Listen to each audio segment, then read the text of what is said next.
เปิดความจริงหนึ่งเดียวจากปากผู้ประสบภัย2 คนทำอิฐกับการสัมผัสอย่างเป็นทางการของสถานีวิทยุแห่งชาติลาว Time to share สัมผัสการเดินทางแบบใหม่ไปกับmigula.com สวัสดีท่านผู้ชมกลับมาพบกับรายการทำทูแสสำหรับหัวข้อข่าวที่เราอยากจะนำเสนอในวันนี้ก็คือเกี่ยวข้องกับเรื่องของผู้ประสบภัย5 คนที่ออกจากถ้ำได้อย่างปลอดภัยซึ่งวันนี้จะเปิดวินาทีการสัมภาษณ์จากผู้ประสบภัยที่เป็น2 คนทำอิฐเนาะที่ว่ามีการสัมภาษณ์อย่างเป็นทางการจากสถานีวิทยุกระจายเสียงแห่งชาติลาวเดี๋ยวไปเบิ่งคลิปนำกันชมหน้าผู้ที่ออกจากถ้ำผู้ทำอิฐเลยเอามาฮู้ว่าเพิ่นลงไปไปถ้ำตามที่สังคมได้เว้าได้ว่าลงไปหานั่นหานี่เพิ่นลงไปจากคนไปมื้อใดและออกมาได้จังไดนะสบายดีเจ้าแนะนำตัวกับท่านผู้ชมแน่สุดหล่อชื่อจังได๋ครับ สบายดีสื่อมืด นามสกุล หลวงสุนี อยู่บ้านไหน บานนภาใหญ่ นาผาใหญ่เมือง เมืองหนองแก้ง แขวงไซสมบูรณ์ท่านผู้ชมอยากให้เล่าสู่ท่านผู้ชมฟังได้ว่าลงไปถ้ำไปจากคนมื้อนั้น ทีมงานไปสอนผู้สอนทีมหาคน เจ้า เดียว มื้อนั้นตั้งใจไปเอาปลาหรือไปเอาเนี่ย เอาตัวเจี๊ย ตัวเจียแบบตัวเจียเนาะมื้อนั้นเนาะ5 คนแม่นบ่ไปแล้วเหตุการณ์เป็นจังไดเล่าสู่ท่านผู้ชมฟังแหน่หน่อยหนึง เหตุการณ์จากคนโตกคนบ่โตกบ่ฮู้เพราะว่าดูทางมันมืดเนาะ เจ้า แต่ที่สาย แต่ได้ไฟฉายตลอด นี่ แล้วให้จังไดจังฮู้ว่าออกมาบ่ได้แล้ว หลังจากที่เอาตัวเจี๊ยแล้วขี่มันมาแล้ว แล้วกลับมาสิมามีทางออกแค่ทางเดียวกลับมาทางเก่าน้ำท่วม เฮาสิออกมาทางเฮาเข้าไปบ่ได้ละ บ่ได้เนาะ โอ้ติดอยู่นำกัน5 คนมาเลย นี่ เจียได้หลายบ่มื้อนั้นได้อยู่บ่ ได้อยู่ ได้อยู่เนาะจับมือเริ่มจะมือใดหามือใดทั้งหน่วยกู้ภัยเฮาจังไปพ่อไปเห็น แต่วันที่18 เจ้า ที่18เป็นวันอะไรอาทิตย์บ่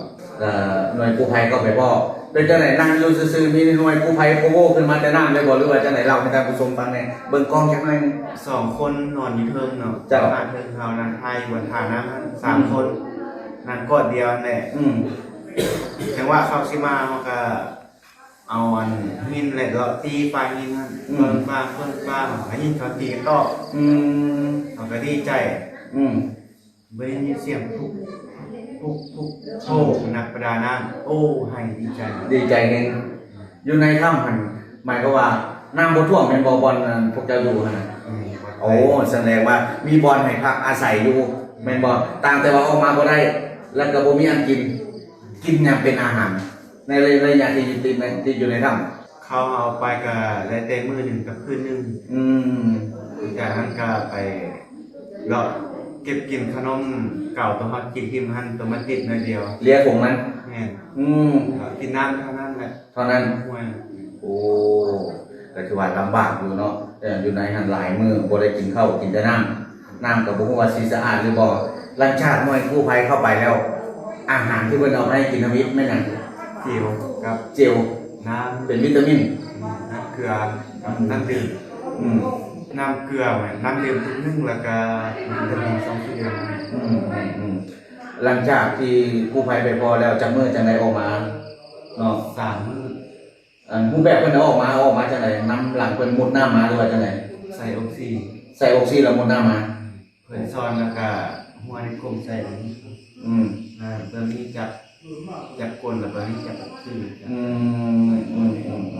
ในปัจจุบันนี้ยังอยู่ในถ้ำจักคนแค่ 2 คน 2 คนที่มู่ไปนำกันนี่บ่ เอาไปหาตามหลัง โอ้เขาเจ้าไปตั้งห้าท่านผู้ชมให้เข้าใจเด้อบ่แม่นว่าทีมเดียวที่ไปพร้อมกันแม่นบ่เขาเจ้าไปตั้งห้าคือว่า2 คนที่ยังบ่ทันเห็นที่สังคมยังสงสัยว่าไปนำกันแล้วเนี่ยกูยังบ่เห็น2 คนนี้แม่นว่าที่2 คนนี้ไปตั้งห้าคนละทีมกันคนละเวลากันแม่นบ่แต่ว่ามื้อเดียวกันบ่มื้อเดียวกันท่านผู้ชมเนาะอันนี้เอาลงกับน้องสั้นๆเพราะว่าน้องเพิ่นก็เมื่อยเนาะในปัจจุบันนี้มารักษาตัวอยู่ห้องหมอชุมชนประบทเรียนที่น้องได้รับ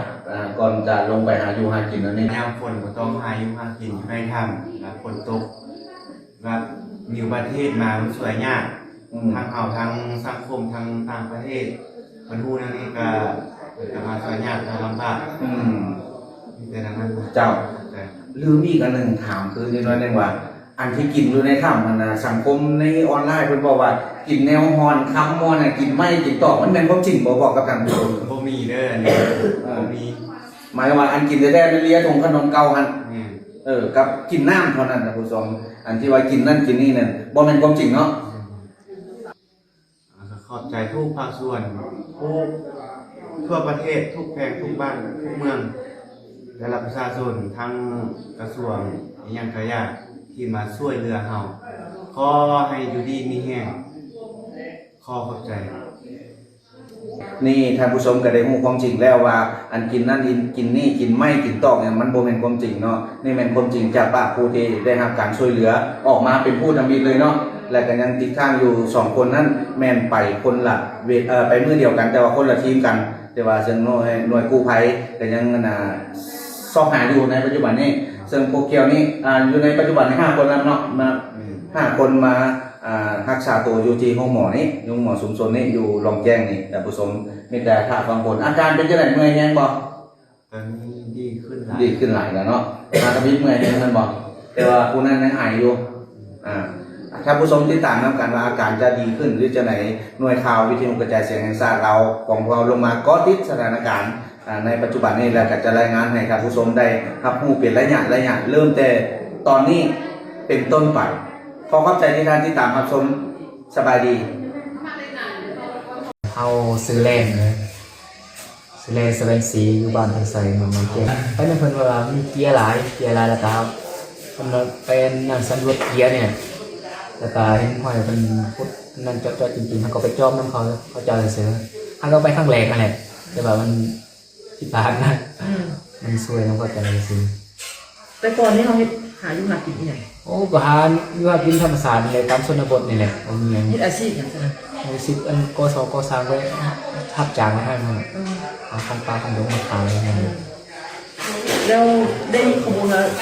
พวกเจ้านี่ไปหากันเป็นห้องรับกรรมแบบนี้รับกรรมนี่มันต้องจริงอะไรแบบ โอ้บางคนเขาไปสอบนั่นแหละเขาทำคือว่าจะมีเงินใส่หัวใส่บางคนไปได้บางคนไปได้นะแล้วนี่ก็คนเขาก็ไปส่ง3เถื่อนพวกผู้พาเลยพาเข้าไป วันกันไปซื่อ แม่ผู้ท่านใดยังเลย อยู่ในหัน น้ำท่วม อยู่ในหันมีห้องห้อยเขาเจ้าเคยเอาแล้วว่าจังพากันไป เคย ส่ง เขาเคยขุดจนเจ็ดกระบาดอะไร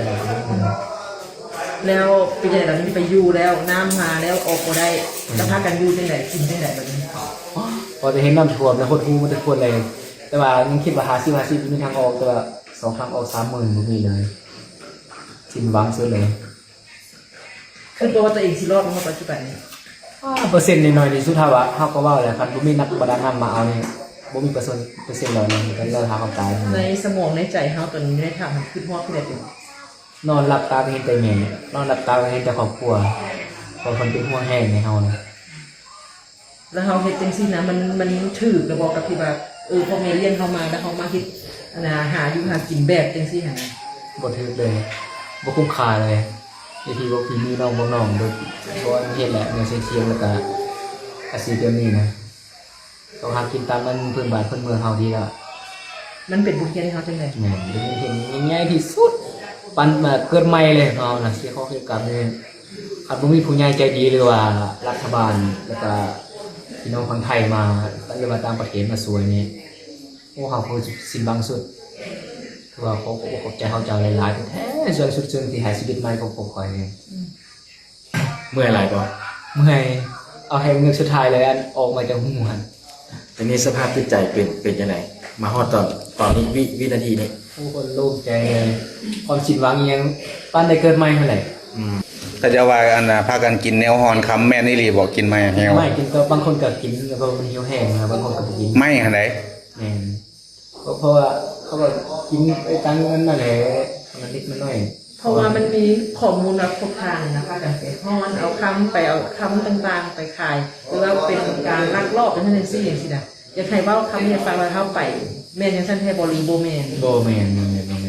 เพราะว่าแต่ละคนเนี่ยมันหู้ว่าเพื่อนที่อยู่นี่มันไปลึกๆหน่อยนึงมันมีคำเขาไปสอบจอมูเสียๆหากินตามสดนนรถนั่นแหละแต่ก็มีกลุ่มไม่น้อยเนาะให้กันนี้แล้วเขาก็ไปเขาข้างเลยก็จวบเลย คือเว่าให้ฟังหนึงก่อนเฮาอยากออกมาจากถ้ำ ใช้เวลาเป็นกันไหนประมาณจะกิโลเข้าห้องบนซ้ำ เขาประมาณซื้อเข้าไปประมาณชั่วโมงนึงออกมาประมาณชั่วโมงนึง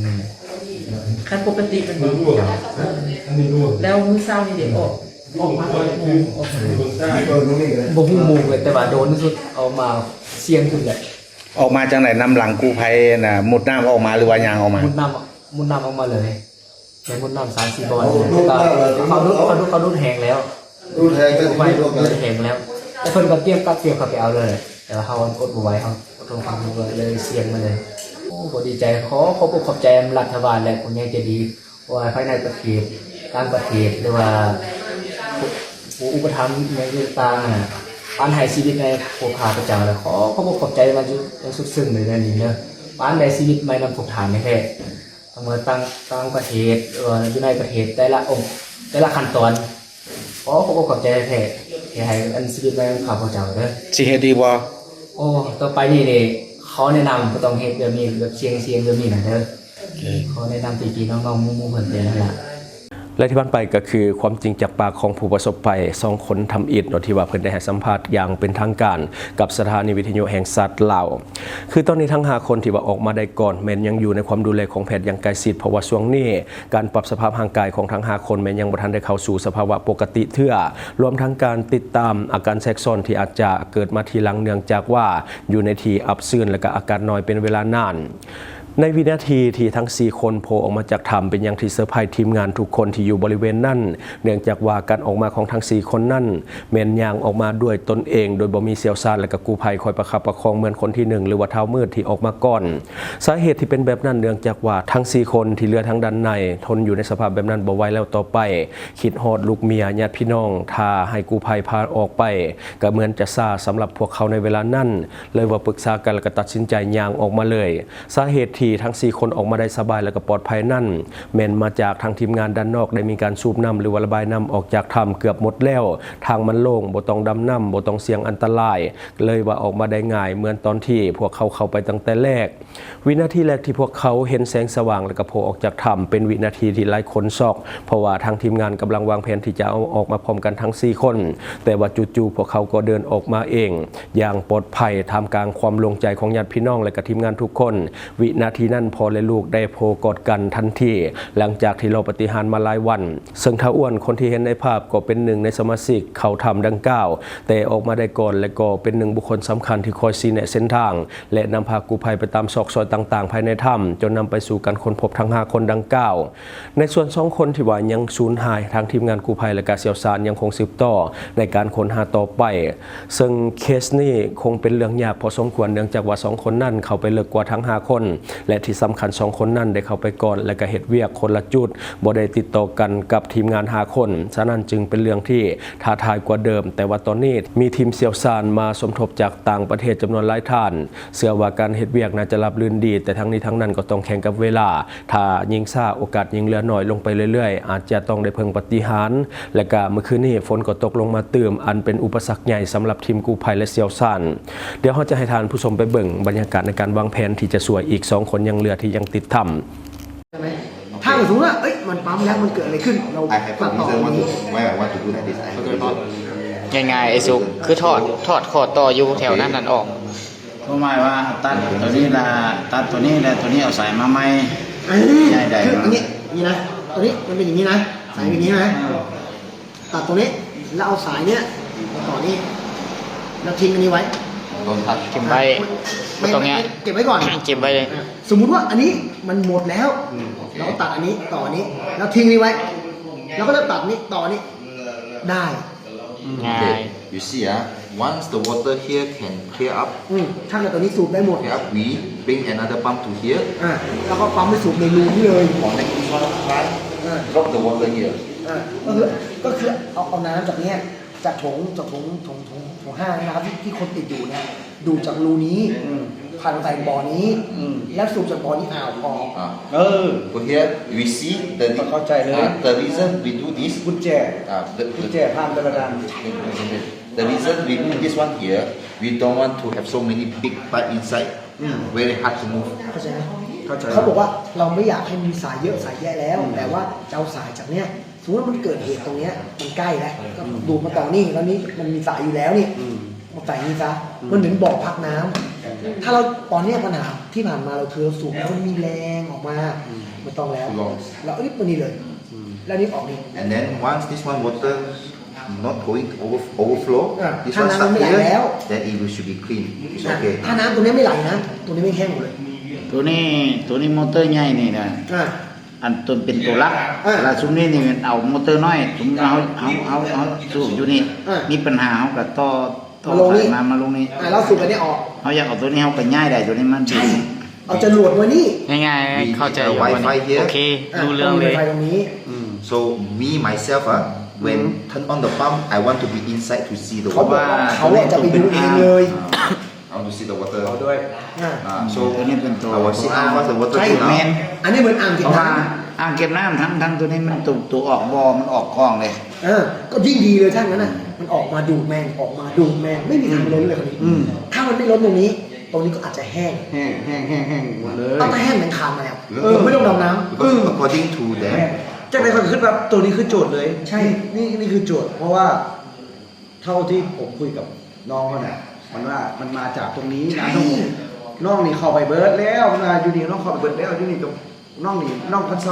และที่ผ่านไปก็คือบรรยากาศในการวางแผนของทีมเสี่ยวซานและก็กู้ภัยที่ว่าเพิ่นจะปฏิบัติการต่อในเรื่องของการค้นหา2คนที่ยังสูญหายอยู่ในถ้ำเพราะว่าตอนนี้ยังบ่มีทิศทางว่าเขาจะไปทางใดเนื่องจากว่าหาคนที่เขาไปนั่นกับบ่ฮู้คือกันว่าเขาเฮ็ดเวียกอยู่จุดใดเนื่องจากว่าเขาไปคนละเทื่อเขาไปคนละเวลา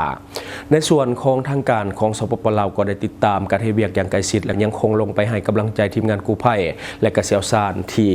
สถานที่เฮ็ดเวียก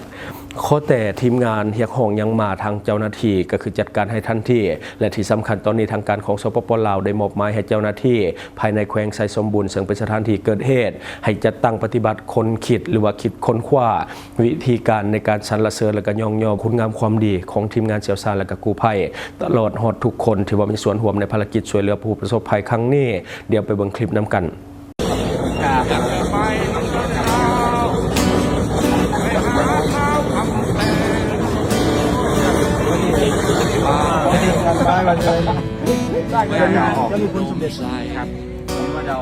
ไปลองด้วยระหามไปเล่นทามน้ำใสไม่มีน้ำโรงงานไม่มีสารตะกัวไม่มีสารเคมี และที่ผ่านไปก็คือคลิปของทานเจ้าแขวงเนาะที่ว่าลงไปให้กำลังใจทีมงานโดยเฉพาะกับปอนเนาะที่ว่าเป็นหนึ่งคนสำคัญที่เราเห็นตามสื่อต่างๆที่ว่าได้ทุ่มเทในเรื่องของการช่วยเหลือเรื่องของหาคนติดธรรมและก็2คนที่ยังเหลือเนาะเหตุการณ์ดังกล่าวนี้เห็นให้สปปลาวได้เป็นที่รู้จักไปทั่วโลกผ่านสำนักข่าวใหญ่ๆที่เกาะติดสถานการณ์และก็นำเสนอข่าวอย่างต่อเนื่องเป็นต้นเป็นทีมของ CNN International ที่ว่าเข้ามาสปปลาวแล้วก็มีการไลฟ์สดเกาะติดสถานการณ์แบบเรียลไทม์สำหรับรายการของเราก็ยังคงติดตามภารกิจดังกล่าวต่อไปเนื่องจากว่ายังมีอีก2ชีวิตที่ว่ายังบ่ฮู้ชะตากรรมและก็ญาติพี่น้องของเขาทั้ง2คนนั่นก็ยังเฝ้าคอยยังมีความหวังและก็ฝากความหวังไว้กับเจ้าหน้าที่ทุกคนโดยเฉพาะทีมงานเขียวซ่านที่ว่าเป็นคนต่างประเทศซึ่งว่าเพิ่นจะเข้าไปค้นหาโดยเฉพาะจะได้ก็ตามขอบใจทุกคนที่ว่าสนับสนุนรายการของเราในช่วงนี้ทั้งพี่น้องชาวลาวชาวไทยและก็ชาวลาวที่ว่าอยู่ต่างประเทศซึ่งว่าทุกคนได้เข้ามาเบิ่งค่อนข้างที่จะหลายเนาะเฮาเองก็เข้ากวดสอบเรื่องของการวิเคราะห์อย่างต่างๆก็จะเห็นคนอยู่ต่างประเทศเบิ่งหลายเนาะจะได้ก็ตามอย่าลืมให้กำลังใจทีมงานของพวกเราโดยการกดติดตามช่องแล้วก็อย่าลืมกดกระดิ่งเพราะว่าการกดกระดิ่ง YouTube มันจะแจ้งไวแล้วก็เวลาเราลงคลิปใหม่มันจะเด้งขึ้นมาทันทีเนาะและก็เฮาขอฝากหน่อยนึงสำหรับท่านใดที่กำลังมีแผนจะมาท่องเที่ยวสปปลาวแต่ว่ายังบ่ฮู้ข้อมูลเลยเนาะเกี่ยวกับเรื่องของการท่องเที่ยวหาอาหารที่พักอย่างต่างๆอย่าลืมเข้าไปหาข้อมูลที่เว็บไซต์ migula.comท่านจะได้ทุกอย่างที่ท่านต้องการบอกว่าจะเป็นข้อมูลด้านสถานที่ท่องเที่ยวในสปปลาวข้อมูลอาหารต่างๆข้อมูลสถานที่บ้านพักโรงแรมข้อมูลการเช่ารถและก็ข้อมูลเรื่องของพนักงานนำเที่ยวหรือว่าบริษัทนำเที่ยวซึ่งท่านสามารถสมัครเข้าใช้ง่ายๆด้วยอีเมลหรือว่าโซเชียลมีเดียของท่านว่าจะเป็น Facebook ก็ได้เนาะซึ่งว่าบริการฟรี 100% อยู่ที่ migula.com เนาะเป็นศูนย์รวมของข้อมูลการท่องเที่ยวของสปปลาวท่านที่ว่ายังสมัครบ่เป็นสามารถกดเบิ่งคลิปในคอมเมนต์ของเฮาเนาะซึ่งว่าเอาไว้ภายใต้คอมเมนต์ของเฮาอย่า าลืมกดเข้าไปเบิ่งเนาะสำหรับทานใดที่ว่าจะมาเที่ยวลาวเพื่อจะบ่พลาดแหล่งท่องเที่ยวดีๆหาอาหารดีๆแล้วก็สถานที่พักดีๆเนาะอย่าลืมเข้าไปใส่ mikula.com เนาะอันนี้ก็คือสิ่งที่เฮาเก็บมาเล่าสู่ฟังว่าทานจะได้รับสาระดีๆสำหรับทานที่ว่าเบิ่งรายการเฮาอยู่คิดเห็นจะได้กับสิ่งที่มานำเสนอไปก็อย่าลืมฝากไว้ภายใต้คอมเมนต์ของเฮาและข้าพเจ้าจะเข้าไปอ่านด้วยตนเองขอขอบใจ ช่องทางที่คุณสามารถรับชมข่าวสารจาก Time to Share Studio Fanpage Time to Share Laos YouTube Time to Share TikTok Time to Share Laos Facebook สิงห์ดาราสายลินอยู่เมืองลาวใช้แต่เงินกีบลาวและส่งเสริมผลิตภัณฑ์ภายในเพื่อลดผ่อนการนำเข้าสินค้าและแก้ปัญหาเงินตา Subscribe for more video